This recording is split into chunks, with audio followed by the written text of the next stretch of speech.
Salam et bonjour à tous. Cette fois, on va parler un peu des noms propres dans l'interprétation des rêves en islam et c'est pas quelque chose que je fais souvent d'interpréter les noms propres parce que c'est très très difficile. Le nom d'une personne ou d'une ville que l'on voit dans un rêve reflète également certaines des significations de son rêve. C'est-à-dire qu'un nom propre doit être interprété quasiment au sens littéral ou par rapport au nom, aux choses que ce nom vous fait penser. Par exemple, Beitul Muqaddas, c'est Jérusalem. C'est littéralement ce que ça signifie. Darussalam, c'est la demeure de la paix. Maghrib, c'est le coucher du soleil. Mais vous avez aussi, dans les villes occidentales, des choses comme Salt Lake City. Donc, dans Salt Lake City, vous devez regarder du côté du sel, du côté d'un lac et du côté de la ville. Bellevue, c'est lié à la vue, en fait, au panorama. Bridgewater, c'est un pont et de l'eau. Summerside, c'est l'été. Ça peut être aussi le côté de quelque chose. Si vous rêvez le nom d'une ville, vous devez également penser à l'industrie de cette ville.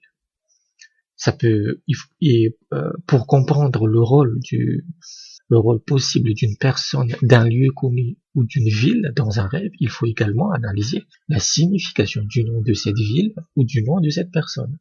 Si vous voyez un homme dans un rêve qui s'appelle Roger ou Robert, alors vous devez chercher une signification par rapport à des termes comme brillant, doué, célèbre ou vantard, parce que c'est ce que le nom étymologiquement, c'est ce qu'il signifie.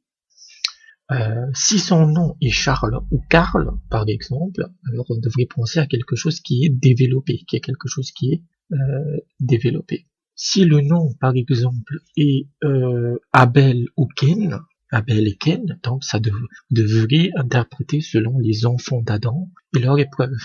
Si le nom est Gabal, il faut penser à la perle ou à la partie supérieure d'un bâtiment. Si, par exemple, le nom est Mustapha, il faut penser à l'expression choisi ou élu. Le nom de Baker, ça peut être un boulanger, ça peut être un gagne-pain honnête, un souverain juste, etc. Vous avez aujourd'hui des sites qui vous donnent plus ou moins l'étymologie des noms propres, vous cherchez dedans, même si ce sont des sites plus ou moins précis. Le nom de Harvey est lié au combat, aux conquêtes ou à des batailles qui se déroulent quelque part.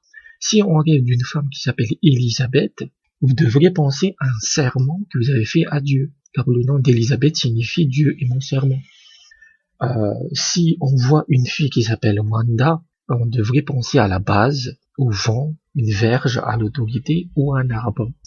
Si vous rêvez d'être à Jérusalem, ça peut être à cette ville sainte, vous devez penser à la ville sainte, à la mosquée, à la mosquée d'Al-Aqsa, aux prières, à recevoir une grande richesse d'un héritage, d'un pèlerinage à la Mecque ou des profits commerciaux. Donc c'est très vague en fait.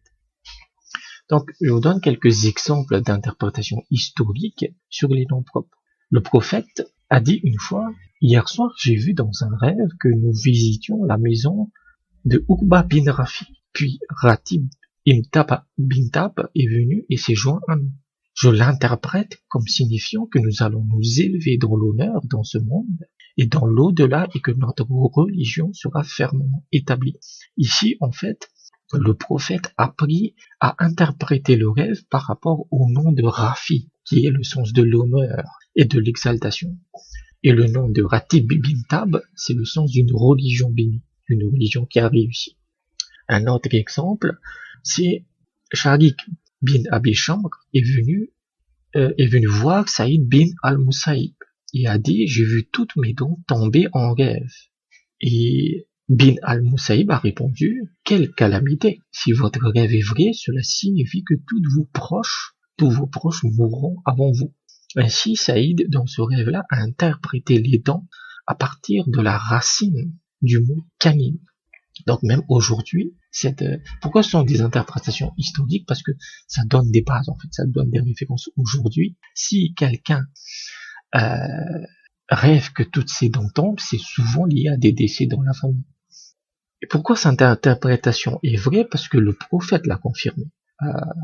Bishr bin Abi Aliya, qui était un compagnon assez éloigné, a déclaré: j'ai interrogé Mohammed sur quelqu'un qui voit ses mâchoires tomber dans un rêve. Le prophète a répondu: c'est quelqu'un qui a rompu ses liens avec sa famille. Et là encore, le prophète est allé à l'origine du terme, c'est-à-dire le terme de mâchoire, qui sont les dents. En islam, rompre les relations avec sa famille est considéré comme un péché majeur. Donc, les noms propres, franchement, honnêtement, moi, je les aime pas du tout parce que c'est tellement compliqué de les interpréter. Imaginons que vous rêviez du nom de la Mecque ou de la ville de la Mecque.